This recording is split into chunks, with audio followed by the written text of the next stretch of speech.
오늘은 아주 매우 뜻깊은 날입니다. 우리 교회가 하나님의 은혜로 이렇게 새로운 예배당에서 예배를 드릴 수 있는 귀한 은혜가 우리에게 있었다는 것입니다. 햇빛도 제대로 들어오지 않는 지하의 처소에서 이제는 빛을 마음껏 볼 수 있는 지상으로 옮기게 된 것도 감사하지만 더 귀한 것은 우리 모든 성도님들의 눈물의 기도와 또 사랑의 수고와 땀의 헌신을 통해서 이곳까지 올 수 있다라는 것이 더더욱 감사했습니다. 어제 공사를 마무리하는 과정에서 우리 안수 집사님께서 그런 말씀을 하시더라고요. 목사님, 이제는 교회에서도요 바깥에 사람 지나가는 소리를 들을 수 있어서 참 좋습니다. 우리가 지하에 있을 때는 바깥에 비가 오는지 누가 지나가는지 깜깜한지 환한지 그것조차 제대로 모르고 살아가다가 사람 소리도 듣고 차 소리도 듣고 햇빛도 볼 수 있다라는 것 참 귀한 일이 아닐 수 없습니다. 목회자로서 바라기는 이곳에서 처음 예배를 드리는 이 순간부터 언젠가는 이곳을 떠나는 그 순간까지 이곳에 있는 교회와 사랑하는 성도님들의 삶에 하나님의 은혜가 넘치고 사랑이 풍성한 교회, 은혜가 충만한 믿음의 가정이 우리 사랑하는 모든 성도님들의 가정이 될 수 있기를 주님의 이름으로 축원을 드립니다. 우리 교회는 좋은 교회가 되어야 합니다. 우리 교회이기 때문에 좋은 교회가 아닙니다. 진정한 좋은 교회의 모습을 보일 때 그것이 좋은 교회라는 것입니다. 우리 교회는 다른 거 다 빼놓고 이름값 하는 교회가 됐으면 좋겠어요. 이름값 하는 교회. 제가 전에도 한번 그런 말씀을 드렸죠. 어떤 분이 감사 기도를 하는데 식사에서 기도하는데 그런 기도에 하나님, 우리가 이 음식 먹고 밥값 하는 인생 되게 하여 주옵소서. 저는 그 기도가 아주 거의 한 10여 년 전에 그 짧은 기도를 제가 들으면서 참 마음속에 와닿습니다. 이제 우리는 이렇게 기도해야 됩니다. 하나님, 이름값 하는 교회 되게 하소서. 참 좋은 교회.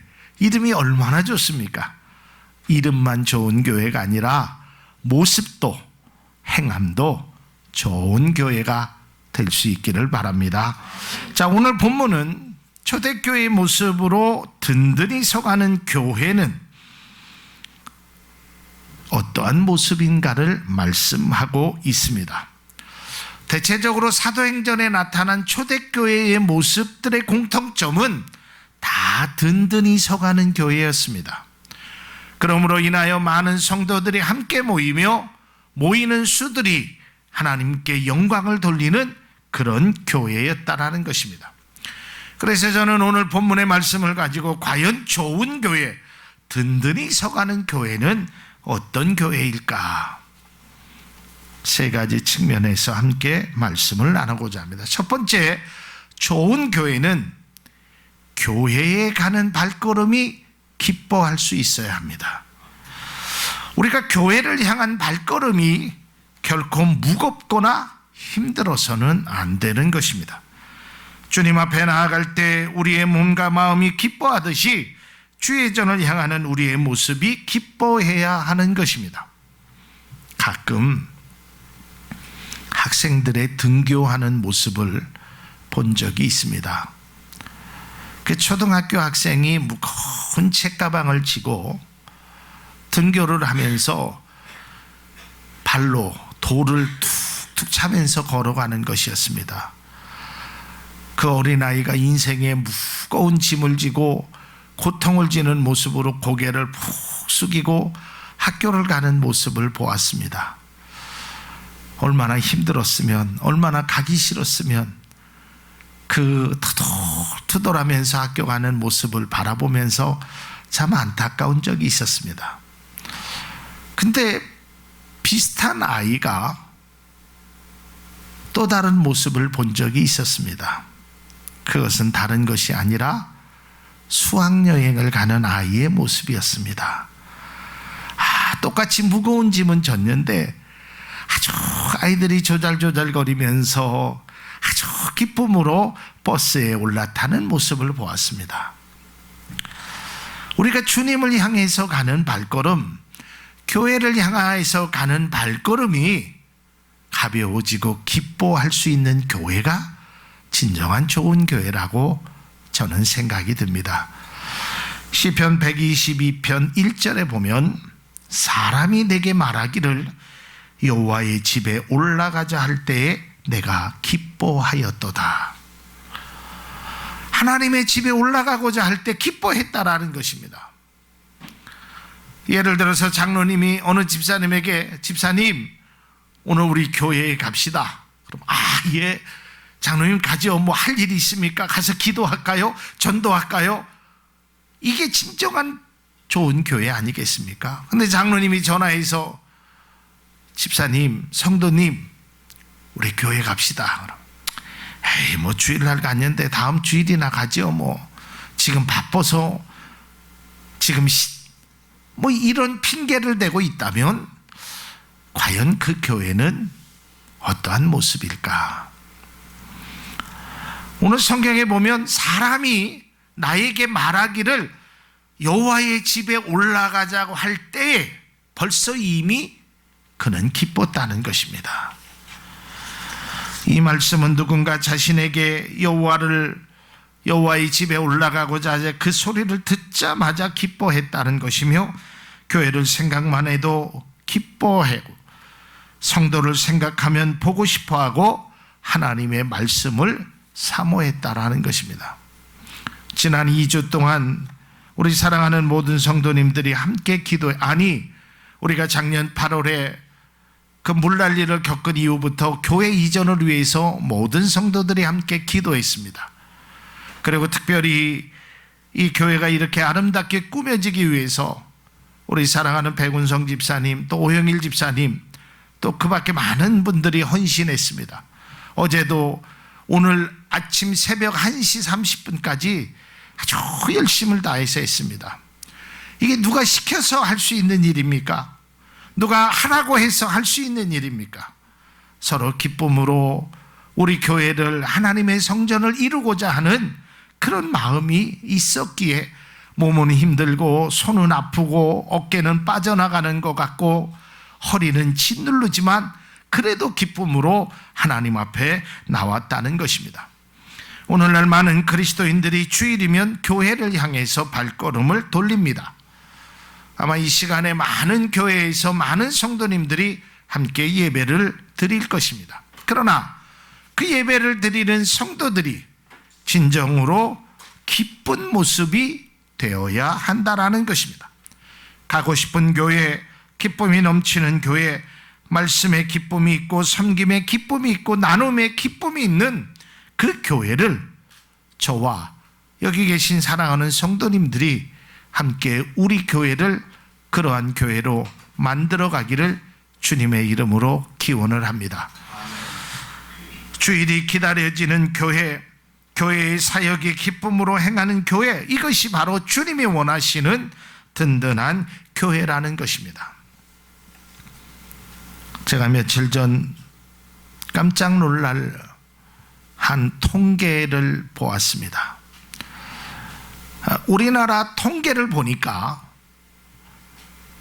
자기가 가지고 있는 종교가 기독교라고 말하는 사람 중에, 그리스도인이라고 말하는 사람 중에 교회를 나가지 않는 사람이 100만 명이 된다고 합니다. 그러니까 우리나라의 인구가 전체적으로 1000만 명의 그리스도인이라고 치었더라도 거기에 10% 이상은 아예 교회를 안 나간다라는 것입니다. 얼마나 마음 아픈 일입니까? 왜 나가지 않을까요? 교회에 가면 기쁨이 없기 때문에 그렇습니다. 예배를 통하여, 찬양을 통하여, 말씀을 통하여, 기도를 통하여, 성도의 교제를 통하여, 섬김을 통하여, 나눔을 통해서 기쁨을 얻지 못하니까 기독교인임에도 불구하고, 하나님을 믿는 자녀임에도 불구하고 교회를 나가지 않는 사람이 한국교회에 100만 명이 넘는다고 합니다. 이유는 여러 가지 있겠지만 그분들의 모습 속에서 교회에 나가는 것이 기쁨이 되지 않았기 때문입니다. 교회가 성도에게 기쁨을 주지 못했고, 또한 목회자와 성도와의 사이에 기쁨이 넘치지 못했고, 성도와 성도 사이에 사랑이 없는 그 교회가 많은 사람들이 교회를 떠나게 했다는 것입니다. 이제 우리는 성도가 교회를 통해서 기쁨을 얻고, 또한 사역을 통해서 기쁨을 주고, 목회자와 성도 사이에, 성도와 성도 사이에 사랑이 넘치는 그런 교회가 우리가 추구해야 될 참 좋은 교회의 모습이 되는 것입니다. 시편 84편 1절에 보면 이렇게 고백합니다. 만군의 여호와여, 주의 장막이 어찌 그리 사랑스러운지요. 든든히 서가는 교회가 되기 위해서는 정말 주의 장막이 사랑스러움의 교회가 되어야 하는 것입니다. 기쁨이 회복되는 교회가 되어야 하는 것입니다. 과거에 비해 훨씬 많은 성도들이 교회를 다닙니다. 좋은 인프라를 갖추고 있습니다. 또 예전에 비해서 대형 교회들이 참 많이 있습니다. 이따가도 오후에 설교하겠지만 밤하늘에 저 높은 곳에 올라가면 십자가가 온통 붉게 물들어져 있는 것이 한국 교회의 모습입니다. 그러나 정작 십자가는 불켜져 있는데 찾아오는 사람은 갈수록 줄어들고 있다라는 것입니다. 좋은 환경과 좋은 자재와 좋은 여건이 있음에도 불구하고 예전에 비해서 성도들이 느끼는 기쁨의 지수는 점점 낮아지고 있다라는 것입니다. 우리 교회 성도님들, 이곳에 모여서 예배드리는 모든 분들은 교회를 통해서 주님이 주시는 기쁨이 넘칠 수 있기를 주님의 이름으로 축원을 드립니다. 두 번째로는 참 좋은 교회는 평안이 넘치는 교회가 되어야 합니다. 여러분, 평안이라는 것이 무엇입니까? 탈이나 걱정이 없는 상태를 우리는 보통 평안이라고 합니다. 사람은 누구나 평안을 원합니다.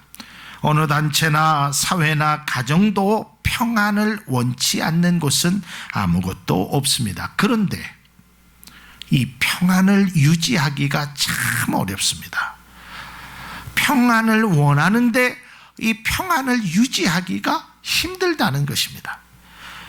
이것은 마치 복음성가 가사에 있는 것처럼 세상은 평화 원하지만 전쟁의 소문은 끝이 없어. 왜 평안하지 못할까요? 왜 교회가, 오늘 사도행전 9장 31절에 나와 있는 교회, 든든히 서가는 교회의 모습은 평안이 넘쳤다 그랬어요. 그러면 평안이 넘치지 않는 것은 무엇일까요? 물론 여러 가지 이유가 있겠지만 가장 핵심적인 것은 소통이 안 되면 안 되는 것입니다. 이 소통이 되지 아니하면 평안할 수가 없습니다. 이 몸에도요, 이 피가 원활하게 소통이 되어야 됩니다. 이것이 어느 한 곳에 딱 막히거나 서로의 분란이 일어나게 되면 뇌출혈이 되기도 하고 심장병을 갖게도 하고 어려움을 만들게 되고 몸이 쓰러지게 됩니다. 우리도 마찬가지입니다. 성도와 성도 사이에, 목회자와 성도 사이에 의사가 서로 통해야 됩니다. 이것이 통하지 아니하면 오해를 불러일으키게 되고 그 오해가 큰 분란을 만들게 될 수도 있다는 것입니다. 또한 그리스도인은 하나님과 소통해야 하는 것입니다. 또한 믿음의 공동체는 서로가 소통해야 하는 것입니다. 그래서 우리가 소통하기 위해서는 서로의 대화가 필요한 것입니다. 상대방의 입장을 고려할 줄 알아야 되는 것입니다.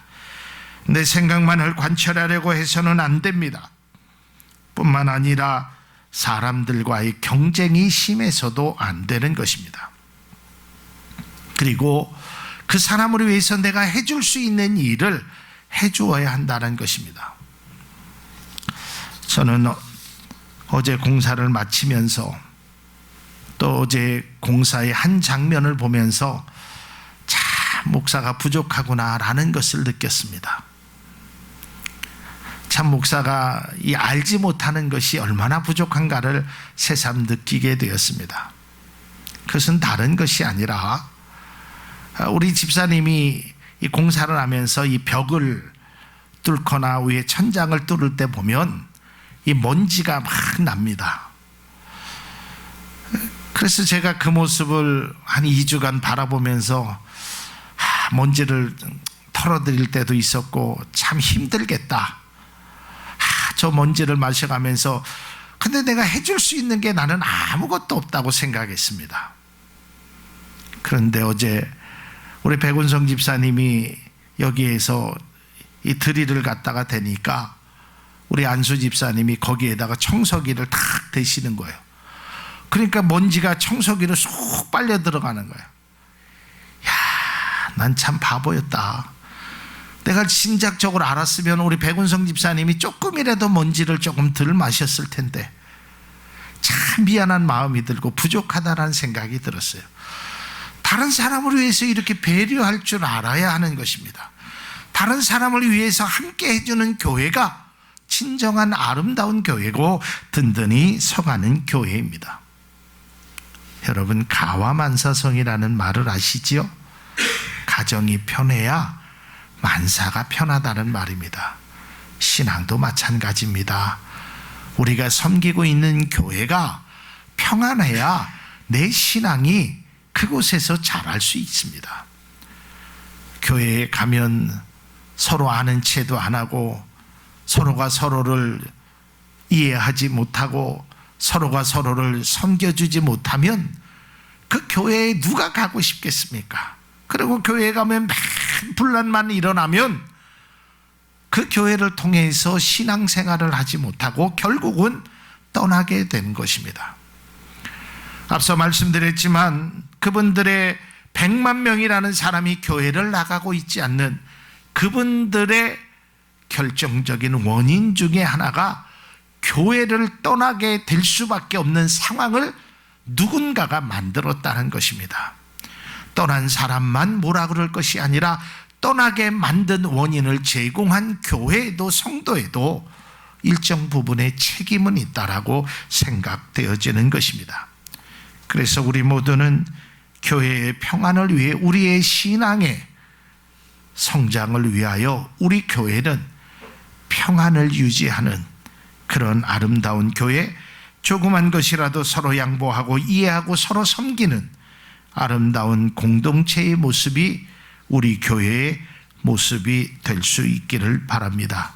마지막 세 번째, 든든히 서가는 교회는 하나님과 이웃에게 인정받는 교회가 되어야 합니다. 사도행전에 나타난 초대교회의 모습을 보면 사도행전 2장 47절, 제가 세 번역으로 좀 읽습니다. 하나님을 찬양하였다. 그래서 그들은 모든 사람에게서 호감을 샀다. 주님께서는 구원받는 사람을 날마다 더하여 주셨다. 초대교회의 모습이 믿지 않는 사람들에게 호감이 되었다는 것입니다. 다른 번역서를 보니까 믿지 않는 사람들이 우러러봤다라는 것입니다. 칭송했다라는 것입니다. 칭찬했다라는 것입니다. 제가 우리 교회를 저 지하실에서 1년 8개월 동안 있고 이제 거기 집주인 되시는 분에게 그동안 감사했다라고 마지막 인사를 드리고 이제 모든 것을 정리하고 교회를 떠나는데 그 집주인 되시는 분이 비록 교회는 안 다니시는 분이지만 저에게 그런 말씀을 했어요. 목사님 교회의 집사님들은 그분은 장로님이나 권사님이나 이런 표현을 모르니까 목사님 교회에 있는 신도라 그래요. 신도들은 참 대단하신 것 같아요. 목사님이 없어도 어쩌면 그렇게 잘하시는지 목사님은 복받은 사람입니다 라고 저에게 얘기하더라고요. 그러면서 그분들이 우리 성도님들에게 굉장한 호감을 가지고 있습니다. 이것이 바로 든든히 서가는 교회의 모습인 것입니다. 이제 이곳에서도 마찬가지입니다. 우리 주변에 있는 사람들이 이 청주 참 좋은 교회를 보면서 좀 그 교회는 조금 남다르다. 그 교회의 성도들은 조금 보고 배울 만한 것이 있다. 이런 칭찬을 우리가 듣게 되면 이 자리가 차고 넘치는 은혜를 하나님께서 베풀어 주실 줄로 믿습니다. 성경 속에서 교회의 모습을 보면 하나님이 원하시는 교회는 든든히 서가는 교회고 이웃과 하나님께 인정받고 칭찬받는 교회입니다. 그래서 사도 바울은 로마서 14장 17절과 18절에 하나님의 나라는 먹는 일과 마시는 일이 아니라 성령 안에서 누리는 의와 평화와 기쁨입니다. 그리스도를 이렇게 섬기는 사람은 하나님을 기쁘게 해드리고 사람에게도 인정을 받습니다. 사람에게도 인정을 받아야 되는 겁니다. 우리 주변에 있는 이 많은 사람들에게 이 교회가 인정받고 칭찬받는 교회가 되어야 하는 것입니다. 이제 우리 교회가 새로운 장소에서 이전 예배를 드림으로 다시 출발합니다. 또한 오늘 오후 2시에 또 많은 사람들, 성도들, 또 친지나 지인들을 모시고 우리가 이전 감사 예배를 드리게 될 것입니다.